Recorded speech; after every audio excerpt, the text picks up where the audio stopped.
Good morning, everybody. Welcome to another iteration of Value Investors Edge Live. Today, we are hosting CEO Konstantin Bach, who leads MPC Containers, which is a leading small-sized container ship firm positioned over in Norway. We're recording on the morning of 9 February, about 8:30 Eastern Time. As a reminder, nothing on this call constitutes investment advice nor official company guidance. I have a long position in MPC Containers, which trades on the Oslo exchange MPCC. Konstantin, good morning. Thank you for joining us today. Hi, Jay. Thanks for having me. My pleasure. Absolutely.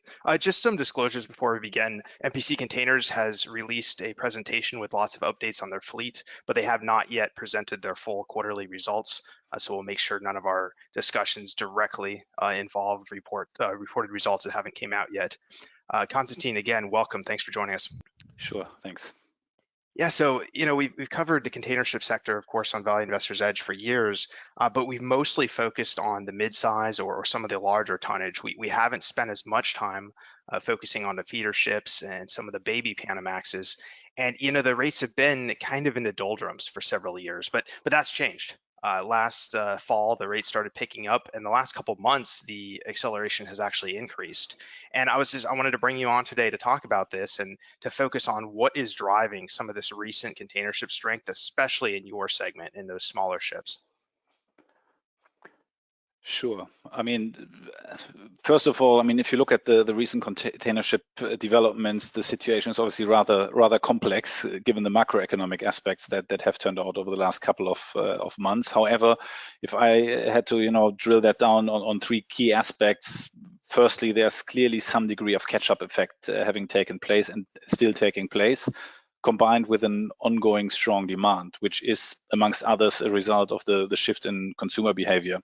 E-commerce means people do not just restock to 100%, they rather stock to 300% because it's all about lead time. So that's a very important factor. And then obviously the COVID situation and people spending more money on goods than services is also a very relevant contributor. Furthermore, equipment shortages, and I'm sure that's basically all over the media. So nothing specifically new, but I think it's worth noting that this equipment shortages are not just boxes and chassis, which is obviously known, but it's also ships. We look at record low idling figures. And there's basically no free capacity left. And that's across sizes. It was obviously initially more present for the larger sizes, but it has trickled down to the smaller sizes.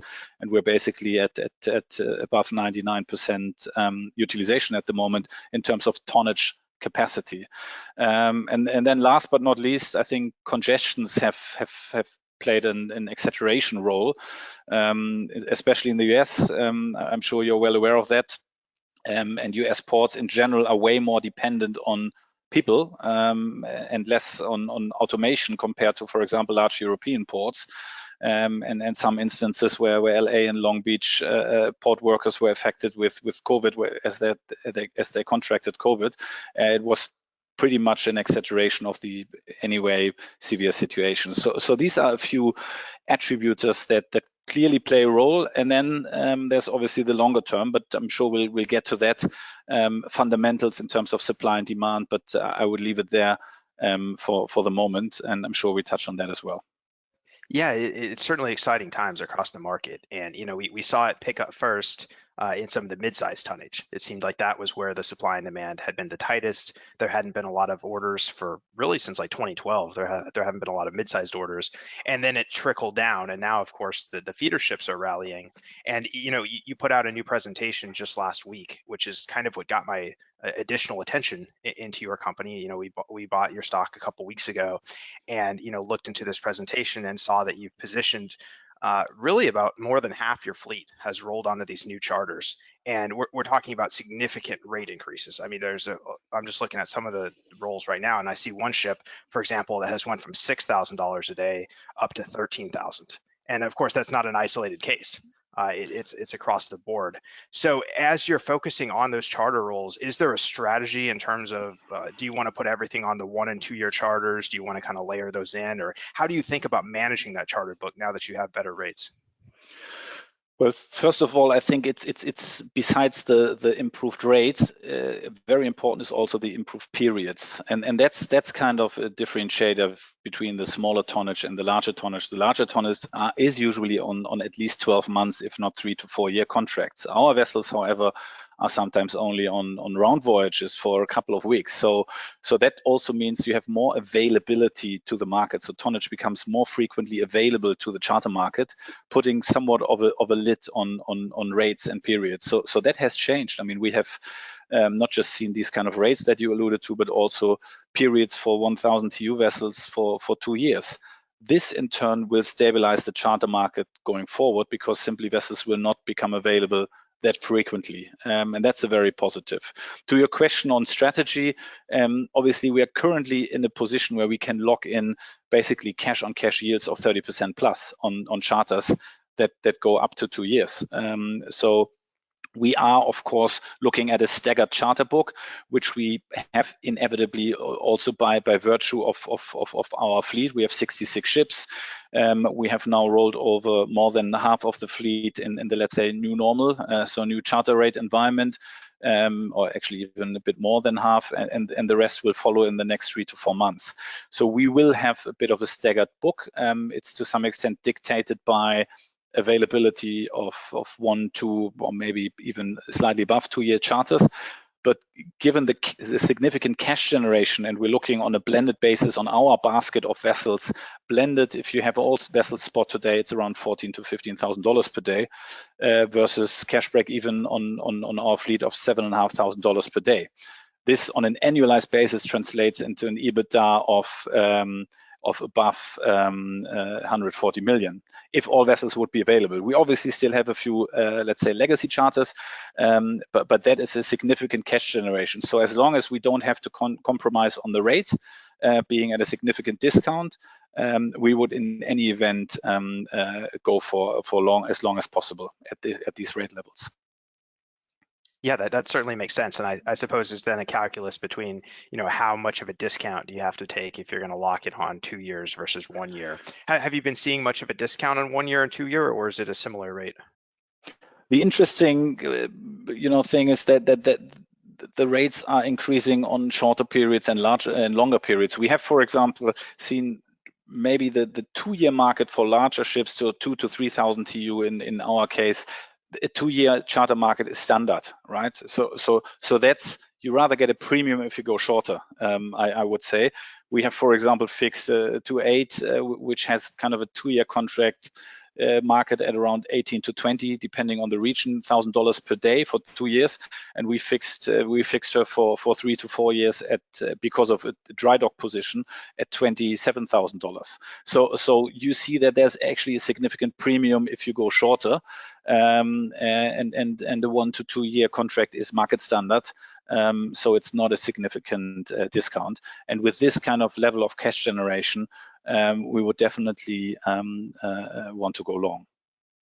Yeah, that certainly makes sense. In your latest update, you have a pool that you mentioned. You have 15 vessels operating in this pool, and they're mostly the smaller size, 1,300 and 1,500 tonnage. Is there any plans on that pool to lock in more significant coverage on that, or is that always going to remain more of kind of the spot market? No, that's also, the pool follows pretty much the same strategy. The pool is in total 25 ships, so we operate this pool together with another owner. We have a very strong focus, and this pool, one reason for this pool is a very basically clear focus on the Caribbean and Latin American region, where we operate high reefer vessels, and that pool follows the same strategy at this point in time to really focus on longer charters. But there's a staggered rollover scheme in this pool, inherent in the pool, given the existing charter book. So it would always be a bit staggered, but we would also go for longer charters on that pool. That's not just a pure spot play either. Okay, so it's more so of different buckets of where the assets are at and how they're accounted and managed, not particularly their contract duration. That's good to know. No. Excellent. So, right now today on the call, we have about 20 or so folks, and we'll post the recording up later. And later, the goal is in a week or two, we'll have this out as a podcast, and it'll mostly be to a U.S. audience. So a lot of folks aren't quite as familiar with MPC and the U.S. markets because you trade on the Oslo markets. Has there been any interest or desire to get a U.S. listing and kind of attract a larger market base, or is that something that maybe doesn't make sense at this time? We actually looked at it quite closely in 2018 before trade war became a bit of a bigger concern, let's put it that way, or basically early 2019. It's something we definitely have on our roadmap. I think for the time being and where we are at the moment, Oslo is not a bad place. It's the second largest stock exchange. Obviously, a lot of peers, if you want so, are listed in the US. However, when looking at the container space and differentiating between liner operators and tonnage providers, it's also important to understand the difference between the different tonnage providers. And I think we are a bit different in terms of operational leverage and way lower financial leverage. So unless kind of we develop, and this is the ultimate goal for 2021, into a dividend stock, which is a clear goal for this year, I think that's the point in time when a move to the US makes sense. And it's certainly something we have on our bucket list, so to say.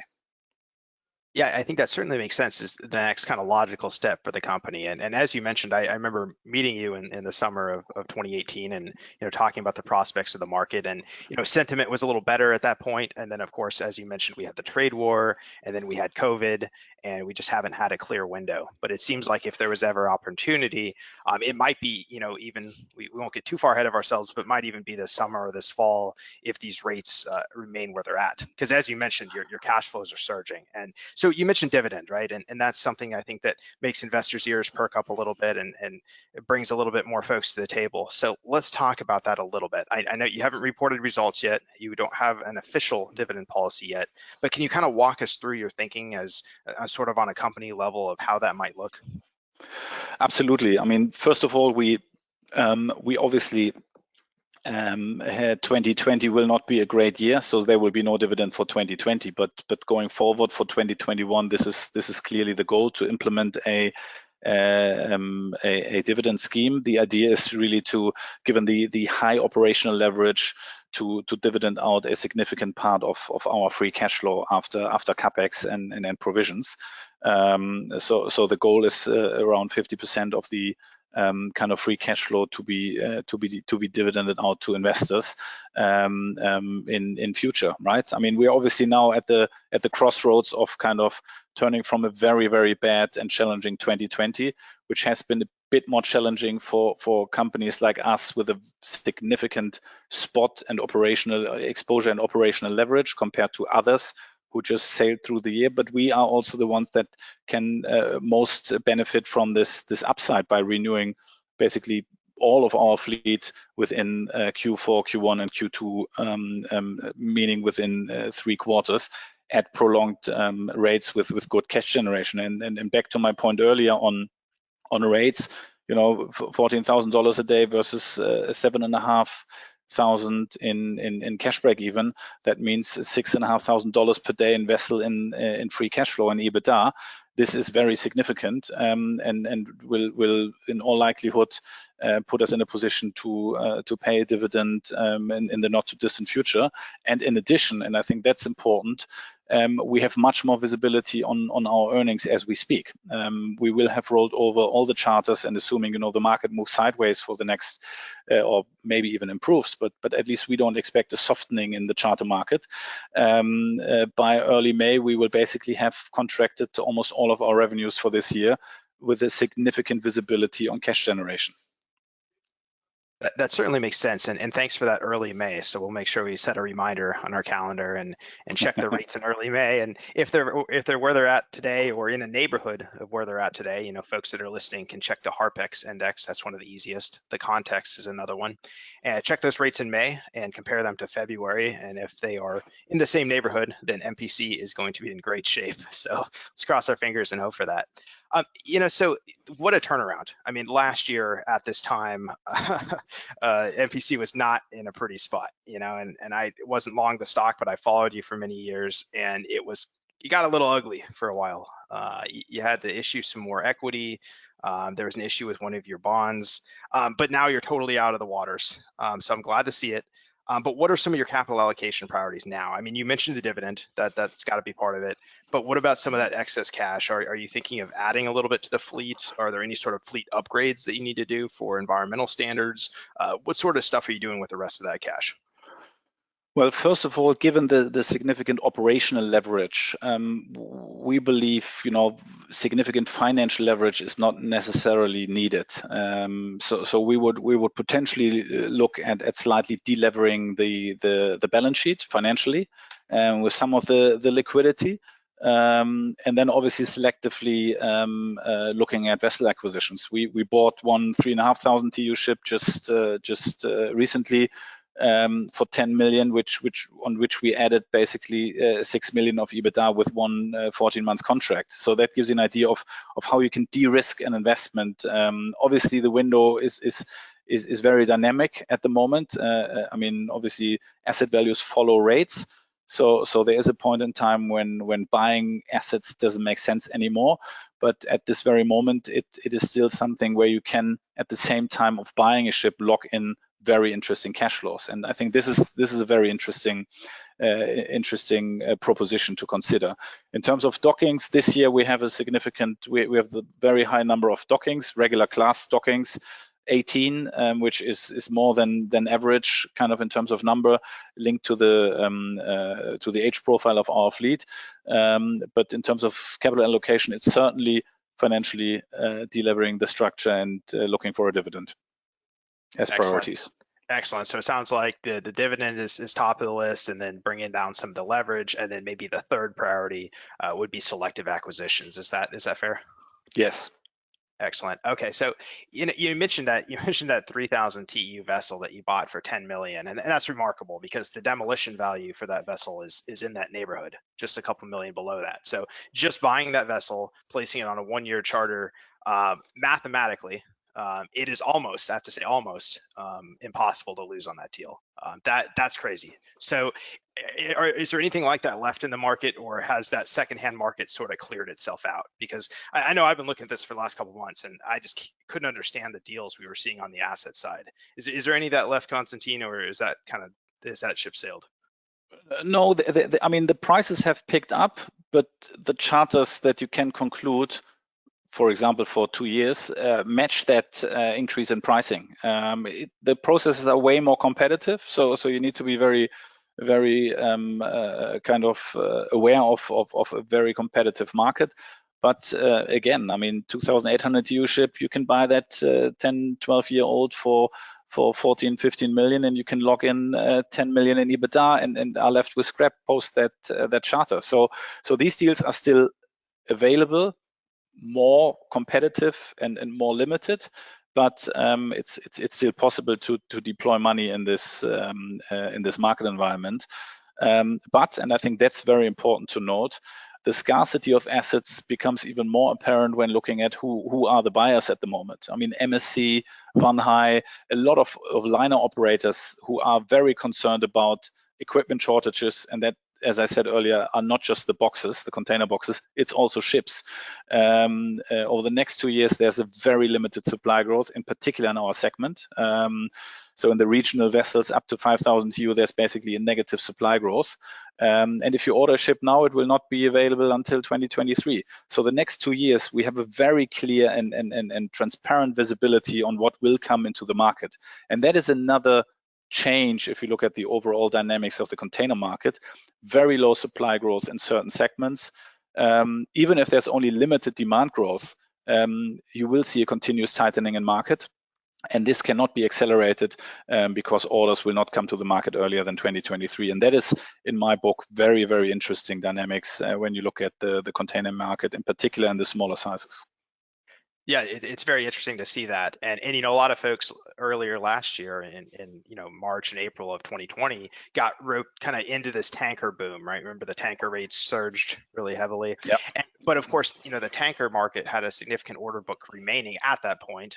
They also had very temporary rates. I mean, these were 30-day, 60-day, 80-day rates. The container ship rates are 1 or 2 years or longer, and there's really just no supply growth on the horizon. As you mentioned, it might even be negative when you look at some of the demolitions and surveys and upgrade costs. So you mentioned less than 5,000 TEUs. It's fair to say that's kind of your target area. Is there any more drilling down inside of that? Is there a particular niche of the area you're very excited about, or is it anything under 5,000?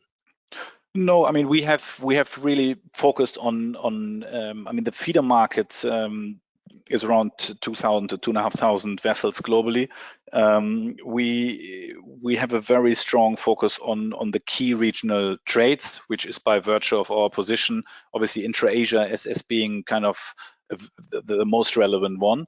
And people tend to forget that intra-regional trades is by far the largest trades. It is way larger in terms of deployed capacity and in terms of number of vessels than the mainland trades or the intermediate trades, right? So this is basically the backbone of the artery, so to say, of the container trades globally. So we focus on intra-Asian market, intra-Europe, as well as intra-Americas. And those are the key areas. Obviously, we have also some vessels going on Africa-related trades, etc. But it's really mainly intra-regional trades with a focus on these three areas. And that is also a slightly different customer base than our peers, so to say, who work with the top 5, top 6 liner operators, who have, however, especially on intra-regional and some of the feeder trades, they work with regional operators. Unifeeder is one, and Express Feeders is another one. So very focused regional players, and those are our customers as well. So we obviously have largest customers of ours is also Maersk and CMA and Hapag and others, but we basically have a larger portfolio, and we are, I would say, much more industrial in the chartering activities and the networks that we have on that end compared to some of the peers. Yeah, it's very interesting niche areas where you operate in. But as you mentioned, the global fleet in the small kind of feeder ship, baby Panamax segment is a little bit larger than the larger mid-sized vessels that some of the other lesser companies operate. So it seems like there's a lot of room left for some sort of consolidation.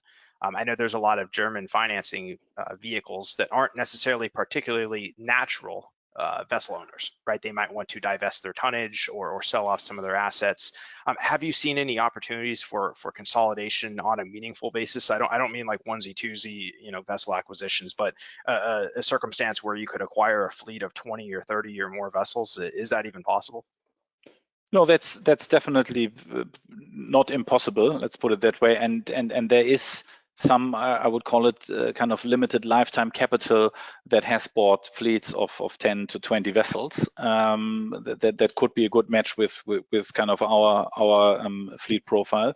And obviously, at the moment, this would be a market where people who have limited lifetime capital would consider to possibly liquidate their investment. I think it's also a market where you can lock in cash flows. So the values that are currently present are kind of have underlying cash flow basis, and it's not just an artificial value. So I think there is potential to do so, and I think we would be basically one of the natural parties to go to entertain a thought of further consolidating the market, which in my view is a very interesting proposition. Yeah, I think that would be phenomenal if you were able to use your stock as sort of a currency and do some sort of NAV to NAV, almost like a roll-up, sort of structure. I think Star Bulk Carriers on the bulk side has done a pretty good job of that, and I feel like you could be a natural consolidator in the small size segment, and it would make such an interesting bridge to come over to the United States market and do an IPO. If you said, look, we have 100 or even 200 vessels, we are a major consolidator, a roll-up play. It would just make that story so much more interesting. So it'll be interesting to follow that.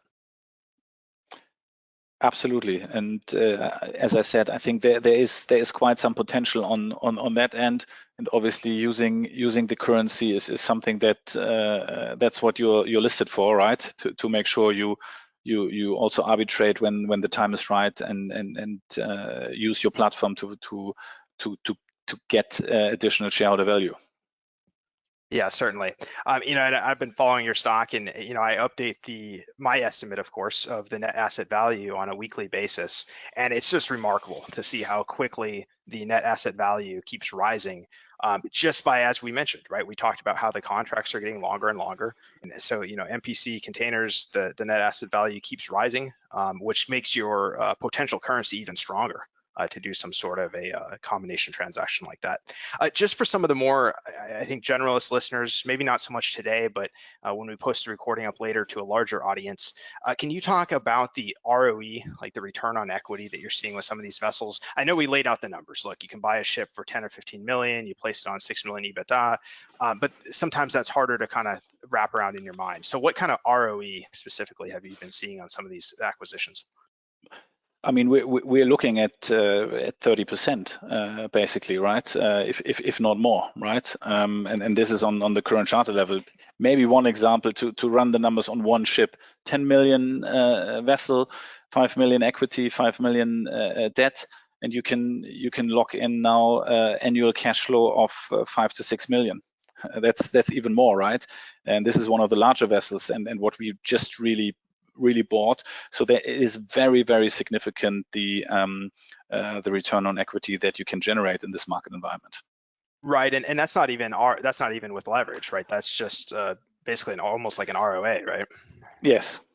Yeah, I mean, that's phenomenal. That's with basically no leverage in a market environment where you could get, you know, 40 or 50% leverage at you know, LIBOR plus 300 or something. So it's just a remarkable sort of return on these assets. And of course, that's probably not going to last.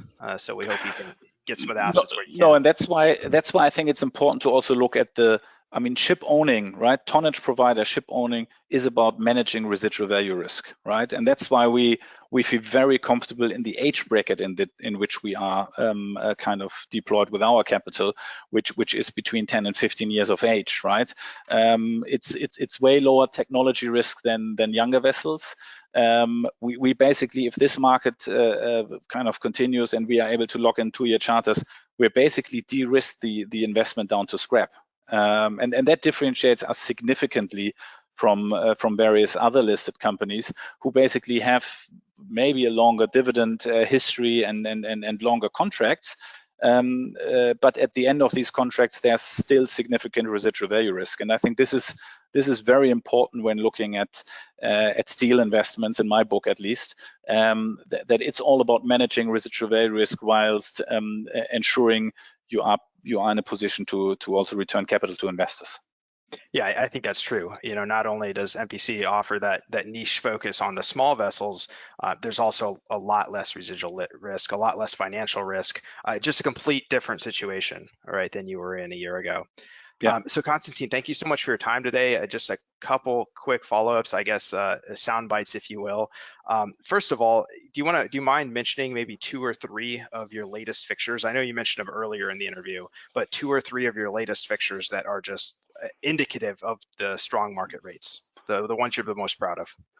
Sure. I mean, we fixed a 2,800 TEU ship for 2 years at $18,400. This is very significant. We fixed a 1,300 TEU at $12,500 for 15 months. And we, for example, fixed just recently a 1,700 for 16 to 18 months at $15,000. So this is again against a blended cash break even of $7,500 across the fleet. So significant cash generation and locked in revenues in particular. Certainly impressive. Last question. I think it's probably the question on every investor's mind. How long, and I'm gonna put you on the spot here, I know it's not an easy answer, but how long can this strength last? Because I know a lot of folks at first were thinking Chinese New Year, it's all gonna be over. And of course, we're already basically at Chinese New Year, and that's certainly not the case. How long can this last? Is this the 3-month, 6-month? Is it multi-year? What do you think? I think it's important to differentiate between the freight market and the charter market, right? The freight market will will soften in the course of this year. I'm pretty sure once we have, seen the constraints about around equipment, etc., softening a bit, you will not be able to maintain the high freight rates in my view, at least. However, the charter market, and that's the important thing about contract durations, right? The charter market, the vessels that have been chartered since September, October are all out of the market for at least 12 months, if not more, even in the smaller sizes. So given that specific feature, the longer this lasts and the more vessels we fix for 12 to 24 months, the more stable the charter market will be for a prolonged period of time. So I would argue the charter market has way better prospects of being stable than the freight market, and hence this is a benefit for owners. And I personally believe that this will, on the basis of the charter coverage we see, the vessels that will become available, which is very, very slim going forward because of the longer periods, because of the limited order book, I expect 2021 and 2022 to be good years for the charter market. But on the freight market, as I said, so for liner operators, we will see a bit softening in the market, at least in my view, in the course of 2021. Yeah, I think that makes sense. So 2021 is kind of the cyclical peak, if it will, for the actual freight market. But we might be on the cusp. The key word is always might, of course, but might be on the cusp of a multi-year run in charter rates. I agree. Excellent. So, Konstantin, thanks again for joining us this morning. It was very useful, especially as we're getting more and more familiar with your company on the Oslo listing. Great. Thanks for having me, Jay. And if there are any follow-up questions by any of your listeners, reach out. Jay can tell you where you find us, and looking forward to continue the dialogue. This concludes another iteration of Value Investors Edge Live.